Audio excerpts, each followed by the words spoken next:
Nesse terceiro vídeo, nós vamos falar sobre o método PUT, que é utilizado para realizar alterações através de uma API. Existem dois métodos HTTPs que são utilizados para fazer alteração, que são o método PUT e o método PET.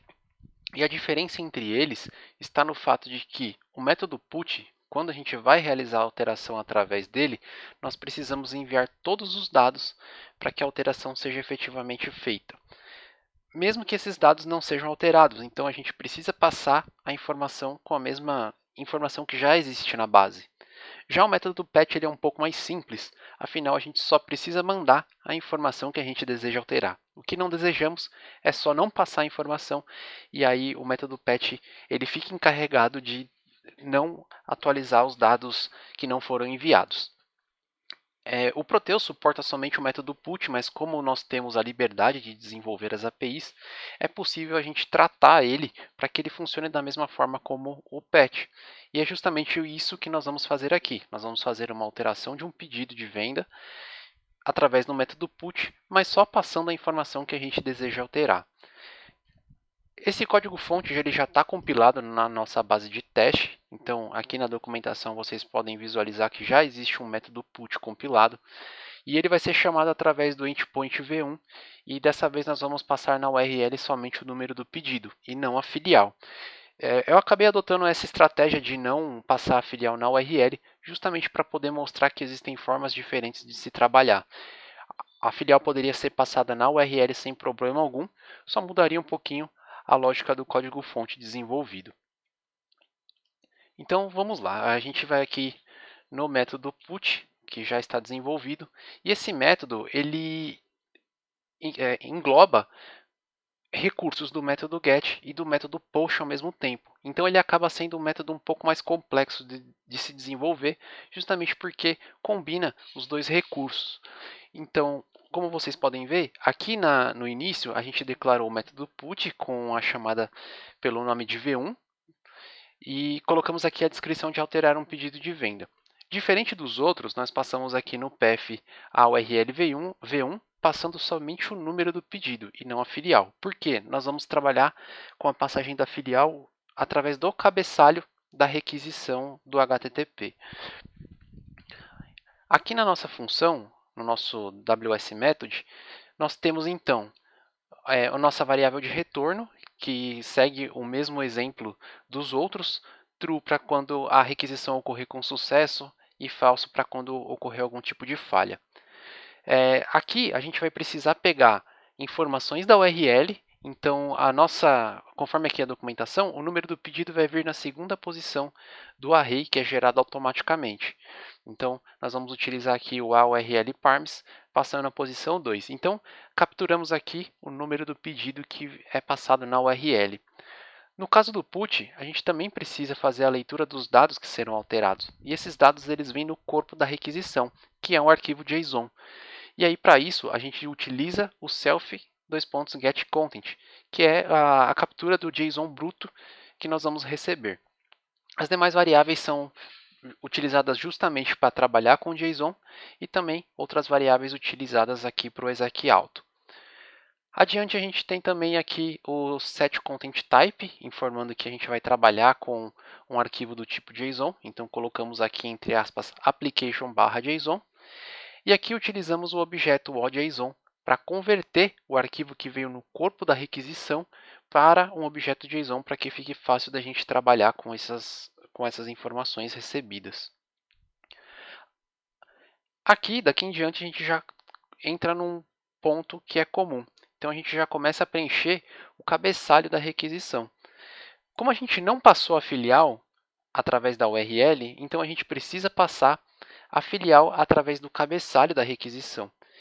Fazendo isso, o Proteus entende automaticamente, através da variável que é gerada automaticamente, chamada cfUnt, ele já vai detectar qual que é a filial que está sendo utilizada para realizar essa operação. O número do pedido, esse sim nós passamos na URL e preenchemos aqui no array do nosso exec auto. Nessa alteração, a gente só vai fazer a alteração de um item do pedido. A gente vai alterar a quantidade que existe de um item que já está no pedido.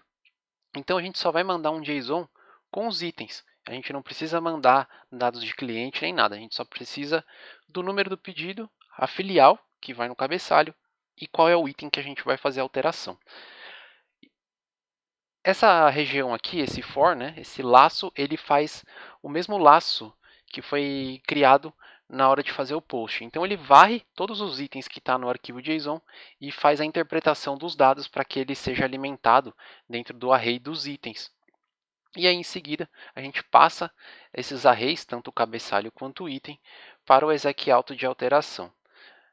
Aqui segue a mesma lógica, então dando tudo certo a gente vai retornar o número da filial e o número do pedido, convertendo esse objeto JSON para texto, para que o outro sistema consiga interpretar a informação de forma correta.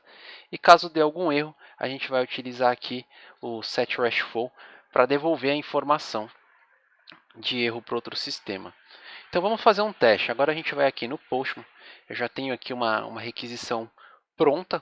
Então, conforme informado no início aqui do vídeo, a gente vai passar aqui a nossa URL padrão, que é o IP e a porta do servidor, /REST, que seria o acesso à raiz das APIs. Vamos informar a raiz da nossa API, que é o pedido de venda, e em seguida o endpoint, que aí vai ser o V1, seguido pelo número do pedido no qual desejamos alterar. A filial ela vai ser passada através do header, que é o cabeçalho da requisição. Então, mais uma vez, temos que declarar aqui o content type com application.json, informando que estamos trabalhando com o arquivo JSON. O accept char7 igual ao UTF-8 para a gente não ter o problema de acentuação. E também o tenant ID, onde passamos a empresa e a filial. E é a partir daqui que o Proteus vai identificar naquela variável cfilwant qual que é a filial no qual a operação está sendo realizada. Aqui no corpo da requisição, nós vamos ter um JSON que contém um array de objetos JSON dentro. Então aqui a gente está utilizando a alteração de um item somente. Então esse pedido possui esse item já. Eu estou até com esse pedido disponível aqui para visualização. Esse primeiro item da lista, que tem uma quantidade 2, nós vamos aumentar a quantidade desse item para 5. Então, vou fechar aqui, vamos alterar aqui essa quantidade para 5, e aí automaticamente o pedido vai ser alterado para a quantidade 5 também. Então, vou dar um enviar aqui, ele demora um pouquinho. Concluído, ele retornou aqui a filial e o número do pedido que foi alterado. Vamos fazer a consulta por dentro do Proteus. Então vamos dar um visualizar no pedido novamente. E aí a gente consegue confirmar que a quantidade ela foi alterada conforme o conteúdo que foi enviado no arquivo JSON. A gente também pode fazer essa mesma consulta utilizando aquele método GET que nós desenvolvemos no primeiro vídeo. Então vamos fazer a consulta aqui. A URL já está preenchida com a filial e o número do pedido. Vamos colocar aqui o enviar. E agora ele já retorna aqui o pedido com a quantidade atualizada, com 5 unidades.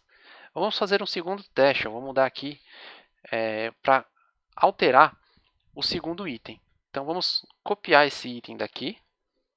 Vamos colocar aqui no put e adicionar o segundo item para alteração. Nesse caso, a gente não precisa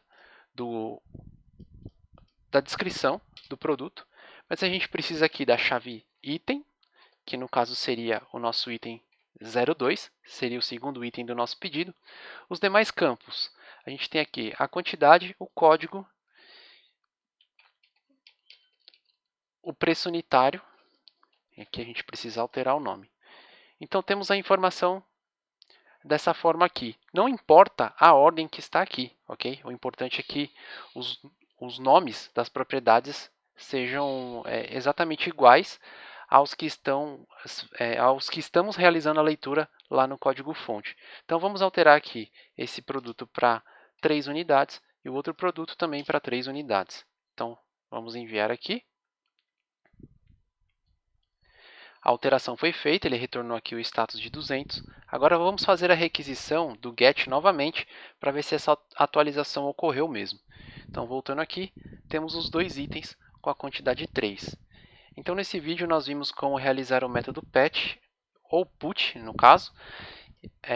O PET é somente a forma como nós tratamos a informação aqui. Espero que esse vídeo tenha ajudado. E, mais uma vez, se precisarem de ajuda, podem fazer contato comigo para que eu possa dar um apoio.